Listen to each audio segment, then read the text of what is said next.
The national perspective, the budget is full of hope, and a lot of good schemes have been inducted this time, like Pradhan Mantri Gram Sadak Yojana, housing scheme, and Har Ghar Jal. But if you come to our state's perspective, we are disappointed.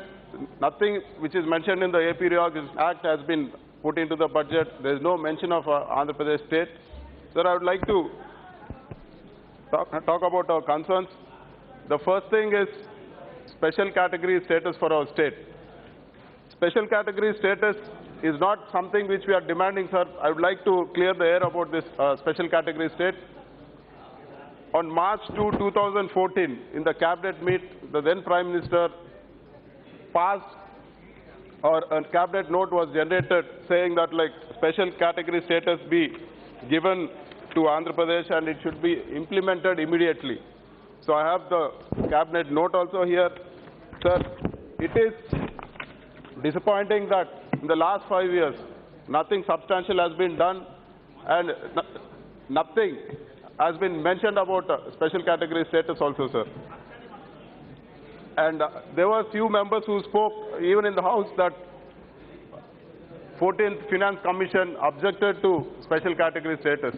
But it is not a fact, as Mr. Abhijit Sen, who is a member of the Finance Commission, he clearly wrote a letter saying that Finance Commission has got nothing to do with a special category status, and it is only executive decision. And I have the letter also here, which says that Finance Commission has got nothing to do with special category status, and it's only executive decision. With a stroke of a pen, we can accord special category status, sir.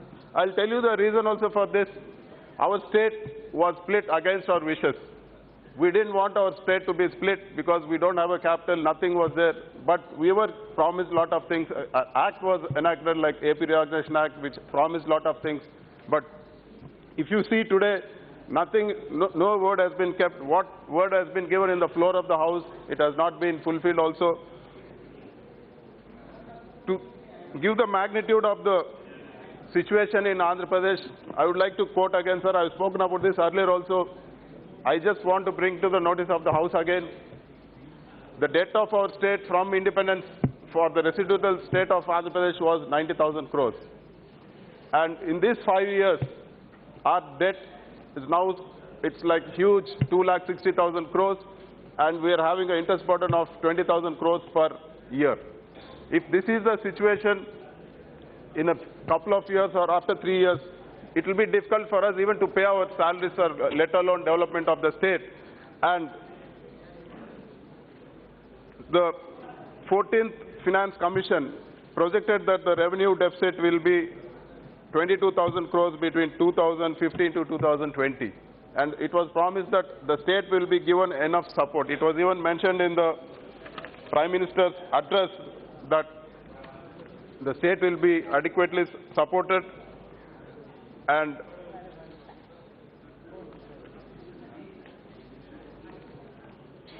but if you see, sir, all the words given in the floor of the House, what has been done, nothing has been done, sir.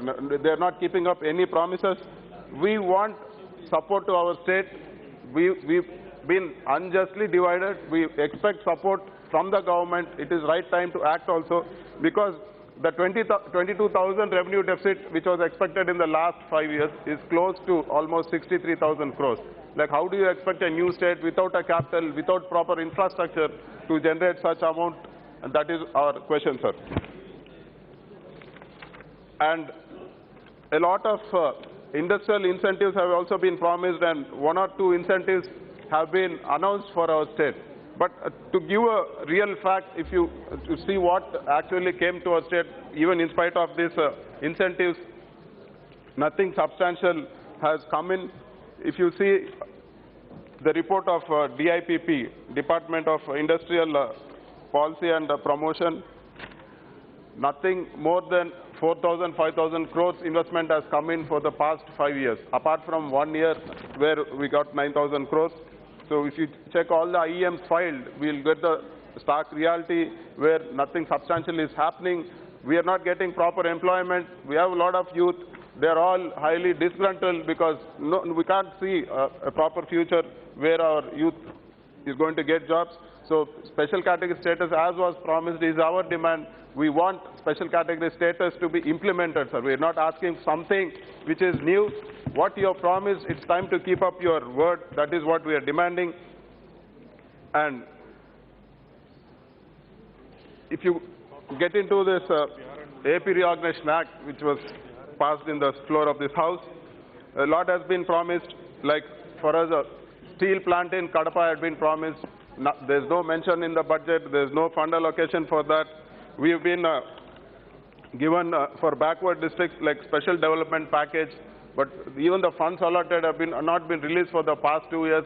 And even if you see in the Prime Minister's speech, it was told that a development package in the lines of Koraput, Bolangir, Kalahandi package will be given. But there's nothing, there's no mention also. And even a package like Bundelkhand, a special package like the Bundelkhand package will be given. But so far there's no mention at all. The AP Reorganization Act clearly states in Section 94, Para 1, it says the central government shall take appropriate fiscal measures, including offering of tax incentives to the successor states to promote industrialization and economic growth in both the states. We would like to know what you have given in the past 5 years and what is the result of that, sir. We'd like the minister to specifically talk about that. There's no mention of Duggarajapatnam port or the Vizag-Chennai industrial corridor. Sir, even the metro rail project is going at a snail pace. Nothing has started. And let alone the Visakhapatnam, Tirupati airports, they were promised to be international airports. You forget developing the airports, sir. The flights now are getting cancelled. We've requested the minister not to cancel the flights because of our state should be treated in a special way. Sir, one more thing. The Polavaram project is like lifeline for our states, very important. I would like to bring to the notice of the Honorable Minister that Polavaram project is a national project which was supposed to be built by the central government. But a part of the India government's decision was that the state government would construct it. But one thing we're not able to understand, sir, Polavaram project cannot be built in 1 year. It takes like 6-7 years, and now it's going to take 2 or 2.5 years more to construct it. The central government said that we will only stick to the initial proposed amount and we will not increase the value of the Polavaram project. This is not fair because it is an irrigation project. The foundations may vary and the cost is bound to change. There are escalations. So we request that the total cost of a Polavaram project be borne by the central government as it was promised. And sir, one more issue I would like the minister to clear air about this. The 15th Finance Commission, as part of devolution of funds to the states, is taking the 2011 population census.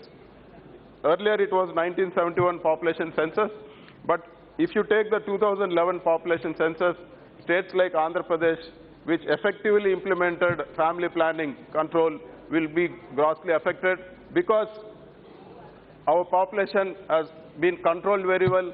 There have been like a lot of effective measures taken by the government. If you see,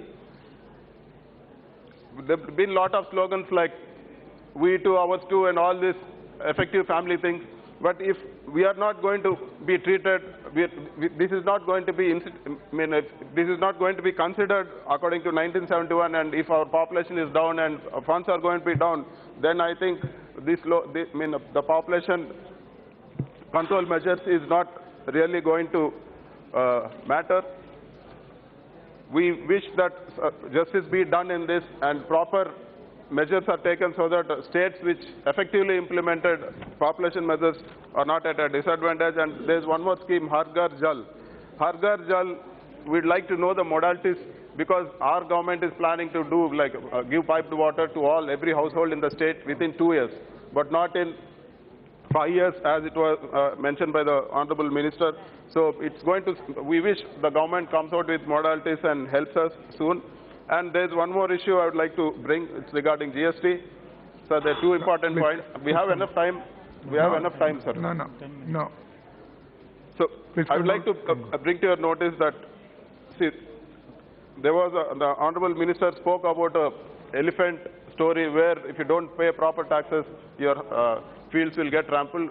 Here there is a case, sir, like those people who are doing government contracts who have started before the GST was announced.